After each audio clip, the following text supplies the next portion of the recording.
80s sci-fi meets modern dystopia as the man behind the Cornetto trilogy remakes a forgotten action flick with a 2020s makeover. And the question on everyone's lips is, how do you pronounce Schwarzenegger? Oh yeah, and how does the new Running Man compare to the old one?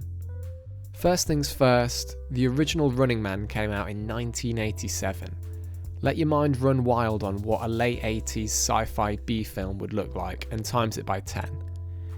Classically, a B-film would be the second part of a double feature sold to cinemas to fill their programmes, but I mean it more as a less sellable and riskier movie that was hammed up and traditionally associated with gory horror films. In a sense, that's what this star vehicle was for the Austrian Adonis we know and love. He plays an American cop who gets framed as the butcher of Bakersfield when he refuses orders to kill innocent people. From there, he's forced to play the biggest game show on Earth, the Running Man. In the game, he must survive against a series of experienced killers called the Stalkers to win in a nearly impossible situation. But now, Edgar Wright's shaking it up and giving a tired 80s flick a new coat of 21st century paint. I personally had never heard of the Running Man before it was announced, but soon became interested when I found out the premise and how long Wright had been planning on making it for.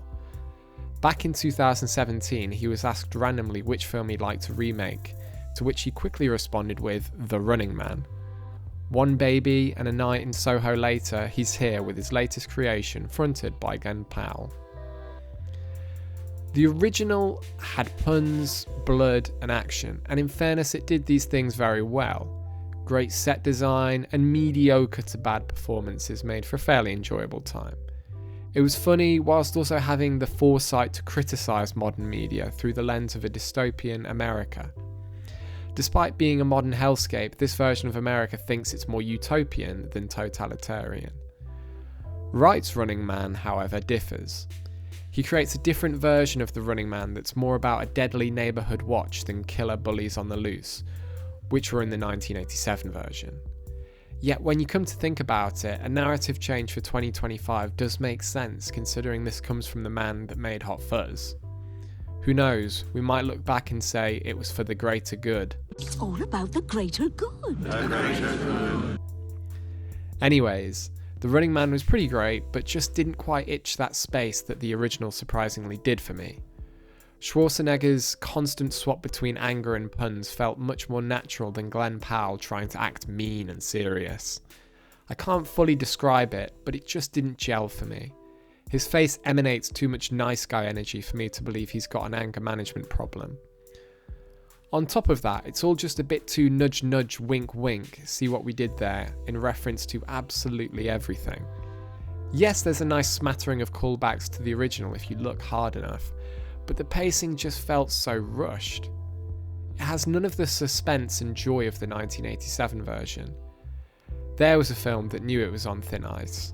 Less people would watch it because it was an 18-rated sci-fi dystopia, but they had an action star, some 80s special effects, and a couple raunchy dance sequences, so who cared? Edgar Wright's vision of the Running Man story is more sterilised and safe. Yeah, it's still got some great action and a message I can really get behind, especially in this day and age, but it lacks some of the sauce needed to get me to love it. I would still recommend seeing it if you're an action lover and also like to question what rubbish modern media feeds us, but aside from that, it wasn't incredible. I'd give it a 6 out of 10. Not the director's finest work by far and lacked a visual flair, but not terrible either. Thanks for watching. I've been Never Hold Back Reviews. Bye.